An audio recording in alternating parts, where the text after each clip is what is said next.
In the beginning, before you woke today, before you were dealing with any burdens you may be dealing with, before you had any worries, before you were grown up, before you knew what work was or had any responsibilities, before you knew what it was to be wearied or broken, before you took your first step as a child, before your mother first held you in her arms, before there were homes, or trees, or heavens, or skies,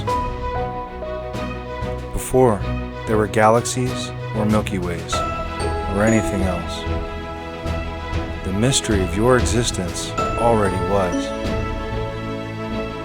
For before there was anything else, there was Him. And the mystery and meaning of your existence here on earth is found in His existence. In the beginning there was God, and God is love. Before anything, there was love, and that is the very mystery of life. And for you, you exist because of love. Therefore, you seek love your whole life in one way or another. Knowing it or not knowing it, you are seeking it. Even more so, your life can never be complete until you truly receive that love and truly give your life to love, and living your life for love. Therefore, no matter what else you ever do or attain in life, whatever your achievement is, without that love and living for love, it will all be for nothing, because God is love. So when He brought forth existence, He wove into it the mystery of love, and He made life inseparable from love. He created male and female, that through male and female life would come. So when a man and woman come together in a covenant for the purpose of love, we call it marriage. Man then becomes the bridegroom, and the woman becomes the bride. They come together for a sacred joining called a wedding. This is why weddings are so beautiful, for they contain this mystery which is eternal and divine. But there is one particular wedding which is filled with mystery of God, and that is the ancient Hebrew wedding. I want to take you away for a moment, back to those days of 2,000 years ago, to Israel and the days of Messiah, to the mystery of the Hebrew wedding. It went like this. A Hebrew boy and a Hebrew girl will grow up separately in separate houses, and often they would not know one another until the day of their meeting. They both knew they would marry, but often they knew not to whom. The Hebrew virgin would dream of the day, long for the day, that she would meet her beloved and be joined to him. When the two now became of age, the preparation of marriage begins. The marriage could only come about this way. The Hebrew bridegroom would have to leave his father's house and journey to the house of the bride, her father's house. He would travel unassumingly with no fanfare. His clothes would be common, and he would travel alone. He would journey whether down the road or across the village or to another land, but he would have to go to her. Be it a mansion or a mud hut, he must visit the bride. And the bride in her house must open the door to let in the future bridegroom. There, in her house, he would pledge his love to her. He must also offer up a gift for her, a costly gift. In Hebrew, it is called the mohar. It had to be costly, for it is a sign of his love for her. It is the bridal price and considered to be a payment in full. He then asked her to be his wife. Then she must choose.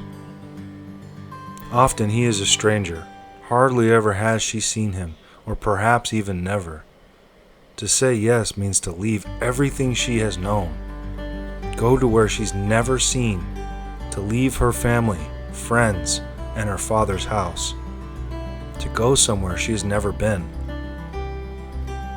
But if she says yes, then the mohar is given and she is set free from the bounds of that house. The two are pledged to one another and they enter into a covenant. They share a cup of wine and a blessing is said. Now she is called in Hebrew the Kallah, or the bride.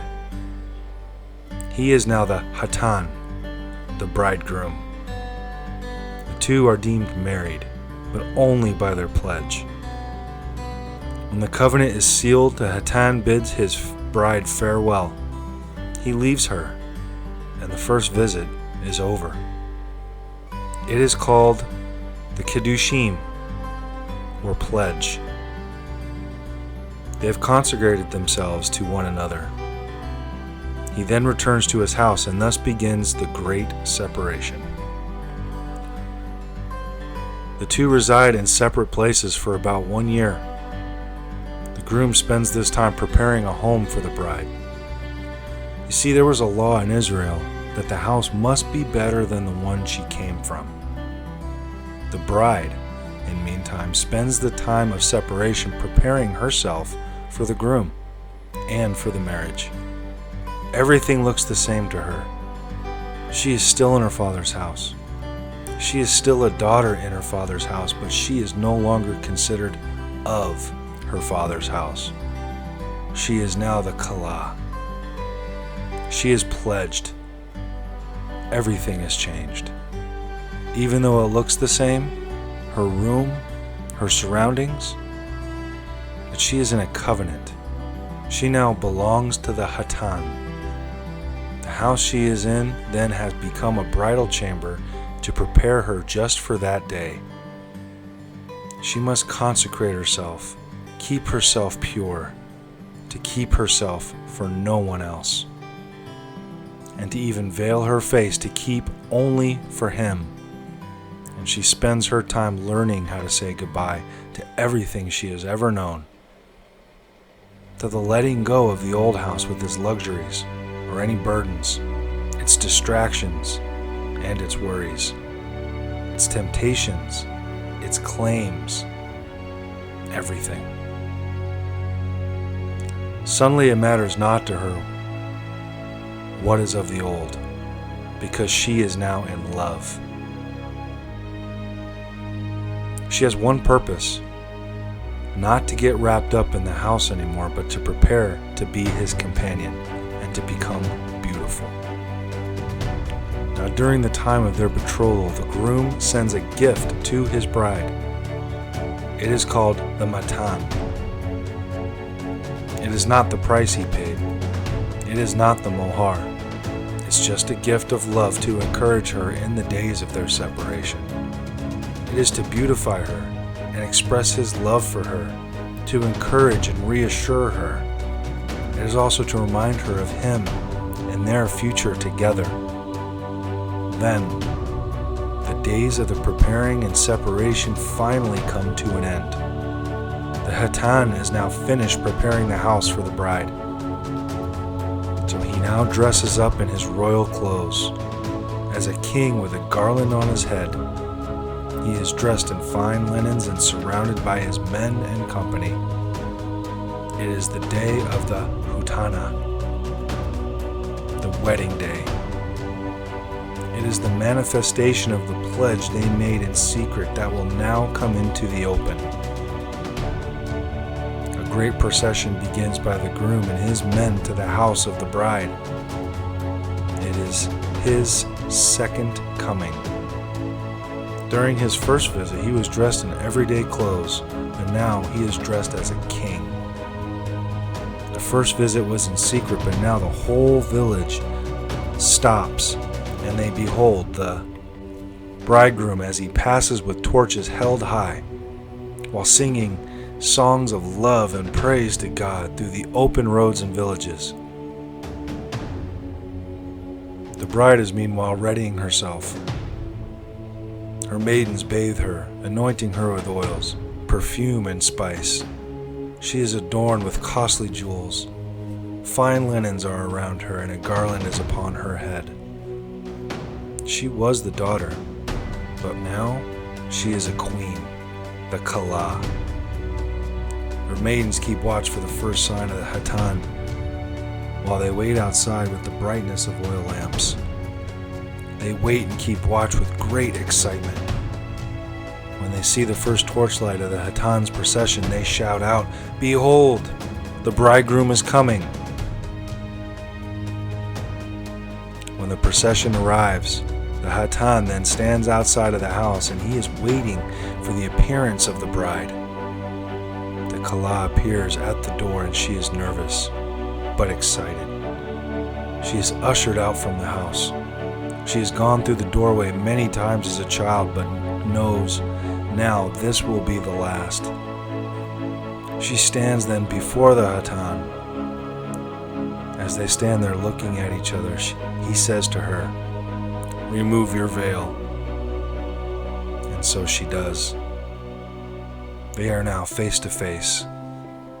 The two are then lifted by their friends with great rejoicing on a sedan chair, and there is a great procession with music and laughter from the house of the bride to the house of the groom by all of the people,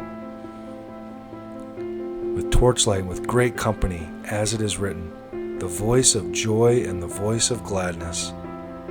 The voice of the bride and the voice of the bridegroom are heard in the land. Music and rejoicing is heard throughout the villages. She looks back at her house and knows she no longer belongs there. It grows smaller and smaller to her as they travel. As she looks forward, she sees the house prepared for her, new and adorned and awaiting for her. It is exceedingly more beautiful than she had imagined during her time of preparation. As they are lowered from the sedan chair and approach the door of the new house, great shouts of joy can be heard. Welcome Hatan and welcome Kallah. Inside the house, a celebration and festival begins to last for 7 days and 7 nights. And in the house, there is prepared a canopy, a chuppah, a symbol of the joining of the Hatan and the Kallah under the bridegroom's covering. And when she comes under it to sit with him, everything that is his then becomes hers. The two sit there in the chuppah as king and queen in each other's presence while celebration is around them. The two lift up a cup of wine, a symbol of their oneness. This is the first they will taste of it since the day of their pledge. And sometime during the 7 days, the two of them will slip away into the bridegroom's chamber. And there, in the chamber, they bear themselves to one another, and the two become one. The two become one. And the mystery of the bride and the bridegroom is then complete.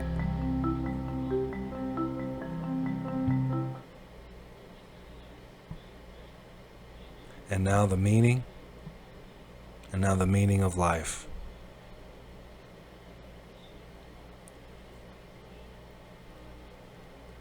For all of existence is a love story. For existence itself has come into being for the sake of the wedding. The trees and the songbirds in them, the breezes through valleys and the majesty of mountains, the rushing of rivers to oceans and their tides and changing of skies, the constellations of stars, with each breath of the universe itself, they all proclaim and cry for the mystery for oneness. And the mystery begins with a Hatan. It begins with the Hatan of the Hatanin, or the bridegroom of all bridegrooms, in the light of whom everyone and everything else is just a shadow. He is the Hatan Olan, or in Hebrew, the bridegroom of existence, the one who is from the beginning, and for whom all else is made. And from man's rib came the woman, and from God's side comes the universe. He is the source of all love. He is the one who alone can fill life, and without whom everything else is empty, and without whom everything else longs for completion, and without whose love all else is wanting and can never make sense. Who is the Hatan? The Hatan is the eternal. The Hatan is God. He is the Almighty. He is the King of the universe, but He is first. The Hatan, the bridegroom. And the mystery of the Hatan can be found in the root word in the Hebrew meaning of the word itself, which is the one who joins himself in love. Who is God? He is not cold or distant. He is one who longs to join himself in love to his beloved. So what of the other part of the mystery? Who is the Kallah? Who is the bride? Well, she is right here. You cannot see the Hatan, but you can see the Kallah. The voice of the bridegroom calls to the heart of the bride right now. He says, You are the Kallah. Whether you are a man, woman, Jew, Gentile, old or young, holy or sinful, or struggling, you are my Kallah. And you came into existence for only that purpose, to be my Kallah. He says everything else is second to that. Everything in your being longs for that, whether you know it or not. That is why you search for things to marry your soul to, be it success or security or ministry or ideology or anything else, because you were meant to be married, but to me alone. This is why nothing else can fill you, because that is who you are, my bride. He says, I am the bridegroom of your soul.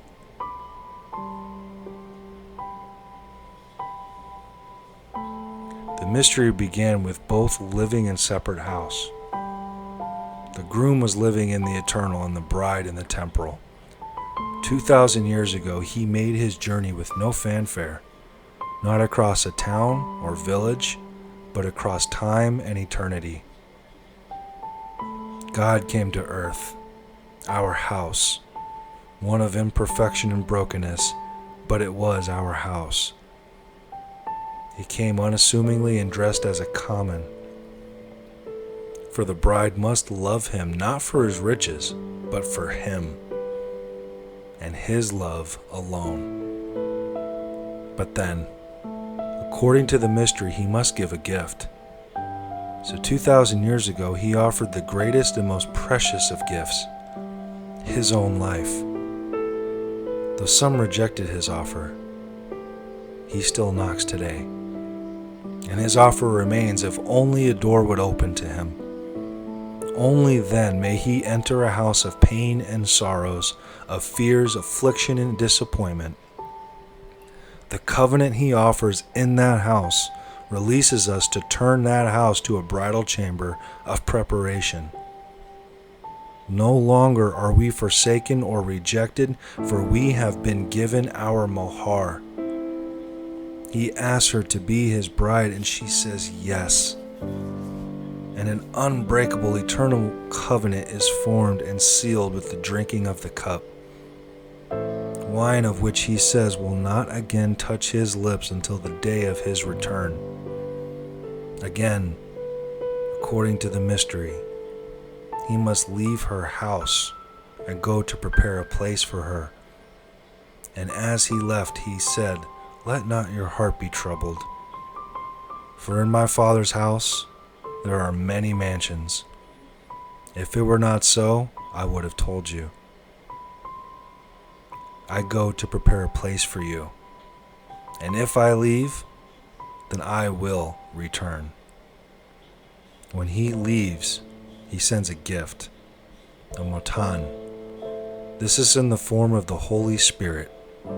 It is sent to comfort and help her, to beautify and encourage her in the days of separation. This is the time of our betrothal. So we are in this house, but not of it.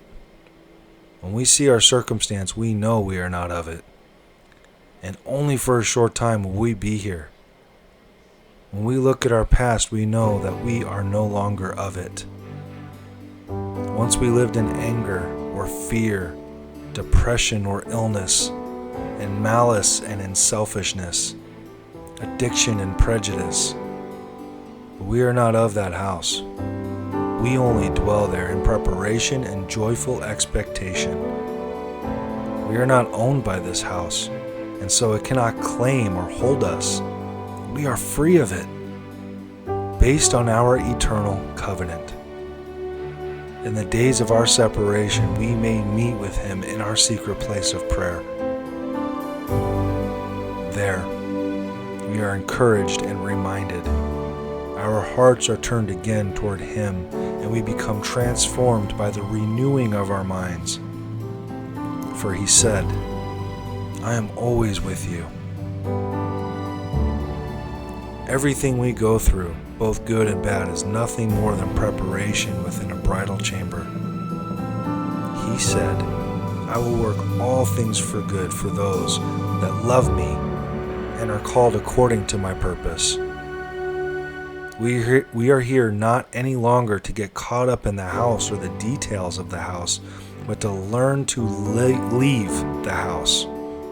So say goodbye to the house and its temptations. Say goodbye to fear, for your new house is eternal and built on love, joy, and peace.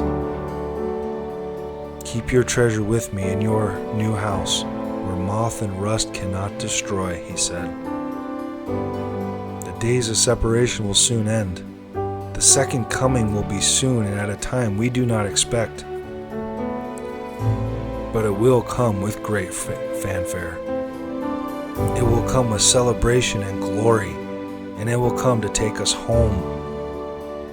When he comes, he will say, "Remove your veil."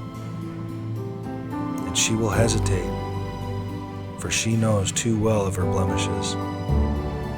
But when the veil is removed, he will wipe the tears away, for you are the Kallah. And this is the mystery of the Kallah. You see, beloved, in Hebrew, Kallah means the bride. But in Hebrew, the name Kallah comes from the meaning, the perfect one. For what bride is not perfect in the eyes of the groom? So we must learn to see ourselves through the eyes of grace and the eyes of the bridegroom, and become as he sees us in his grace. For now we see through a glass darkly, but then we shall see face to face. For we will know that we are home as we sit together under the chuppah, where all of what is his will be ours as we share the cup of wine. First we drink together in faith in a house that passes away, but now we drink the cup of joy in a house which is eternal. Then the two will slip away, which speaks to a mystery that we cannot fathom. The two shall become one. The two shall be joined in spirit, and all that we ever longed for or were made for will be done. And the mystery of the bride and the bridegroom will be complete. And the mystery of the bride and the bridegroom will have just begun. And it will be from everlasting to everlasting. Amen.